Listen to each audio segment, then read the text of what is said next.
Le karaté-do est la partie des percussions à main nue et avec armes du Yosekan Budo. On utilise le principe de l'ondulation qu'on va créer dans le centre du corps, ondulation qui va se propager dans les membres supérieurs ou dans les membres inférieurs. Il va donc falloir préalablement déverrouiller le corps, car dans de nombreux arts martiaux, la recherche de la puissance ou de la force correspond très souvent, hélas, à une rigidification du dos.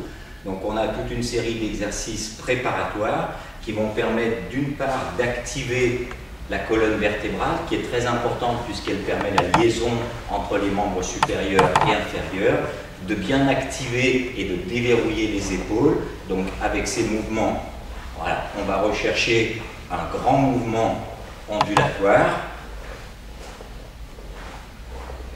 Comme dans la partie Aiki, nous allons également insister sur l'activation de toutes les charnières au niveau des côtes, au niveau du sternum, au niveau de l'abdomen, puis les systèmes croisés,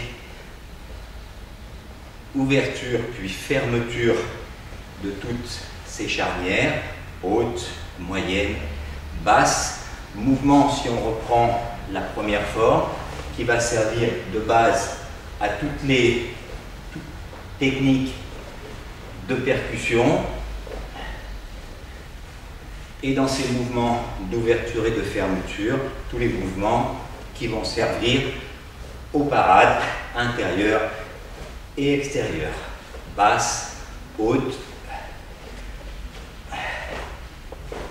On va rechercher tous ces mouvements qui permettent également d'enchaîner les mouvements de parade et de contre.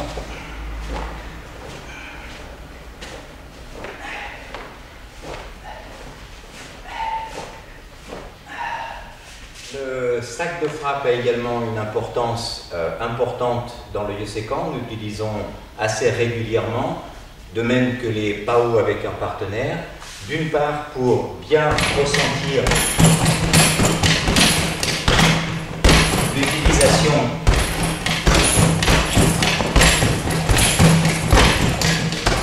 des mouvements d'ondulation et de vibration, et d'autre part, pour pouvoir enchaîner relativement librement les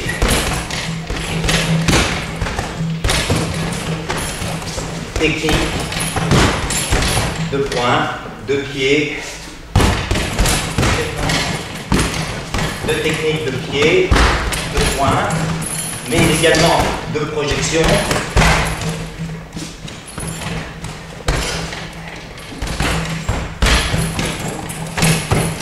C'est donc par cette disponibilité du corps qu'on va pouvoir rechercher la puissance, l'efficacité. Disponibilité du corps qui, on le verra dans les autres vidéos, associée à la mobilité, vont créer la base de ce dynamisme, de cette recherche de la souplesse, de la mobilité et surtout pas de la rigidité en statique. Voilà, ça c'est la base du karaté de l'école Yosekan Budo. Les principes que nous avons vus dans l'échauffement, principes d'enroulement, de déroulement, d'ouverture des charnières, de mouvements spiralés, vont ensuite être appliqués à deux, sous forme vraiment lente et d'échauffement, de techniques d'attaque et de défense, directe, circulaire, intérieur, circulaire, intérieur, arrière, montant, et circulaire extérieur, d'un côté et de l'autre. Même chose au niveau des pieds, ça permet d'utiliser les différentes formes d'esquive, latérale, circulaire.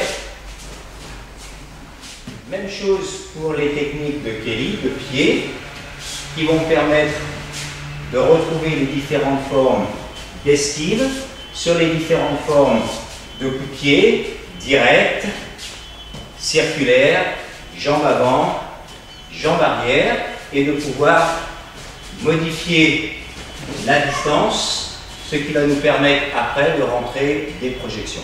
Les principes d'enroulement, de déroulement, de mobilité, d'esquive que nous avons vus précédemment servent, comme pour l'aïki, à mettre en place ces notions fondamentales de combat où il va s'agir d'attirer pour ensuite contrer d'un côté ou de l'autre. avant, arrière. Ces principes-là servent aussi à pouvoir attaquer des gardes.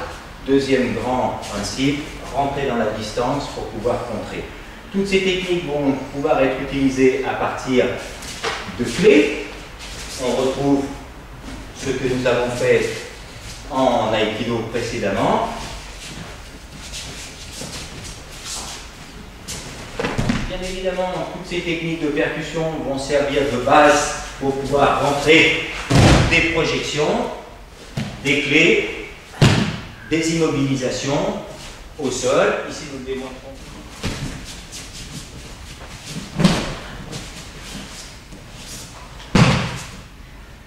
Toute cette base de mouvement va ensuite servir à faire un travail beaucoup plus souple, à deux, où on va retrouver des techniques de projection, de percussion,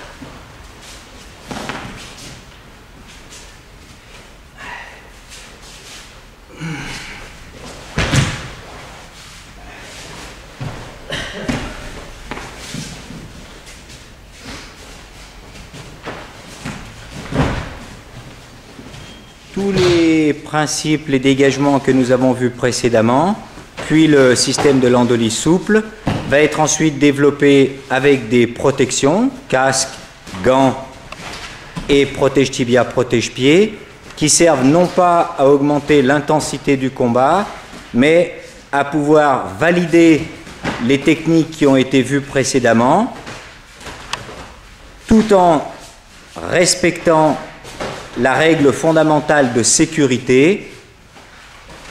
On retrouve ici des possibilités de percussion pied-point, de dégagement, de clés, et on peut s'exprimer en totale liberté, en contrôle bien sûr, mais sans le risque de blesser son partenaire.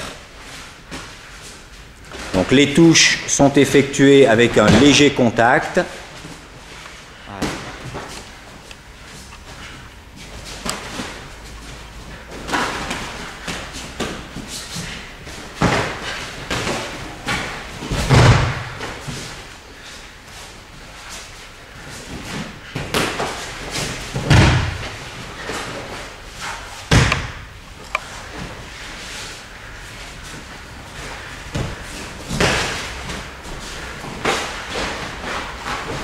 Les armes en mousse, ici les chobo, l'équivalent des sabres, c'est-à-dire une distance de 1 mètre, permettent aux partenaires de s'exprimer librement, sans risque de blessure, puisqu'il y a les protections, et la possibilité d'enchaîner librement les techniques de percussion avec les armes, les projections, les contrôles debout ou au sol. Les armes sont utilisées garde à droite et garde à gauche, c'est-à-dire main droite et main gauche devant. Nous travaillons aussi avec plusieurs armes. Ici 2 tambours, des armes moyennes, qui permettent une grande liberté et une grande aisance de toutes les articulations du tronc, car bien souvent, les techniques de sabre tenues à 2 mains engendrent une certaine rigidité. Il faut donc bien veiller à décontracter, à relâcher le dos, et 2 armes permettent de bien solliciter et de bien déverrouiller toutes les articulations de la colonne vertébrale.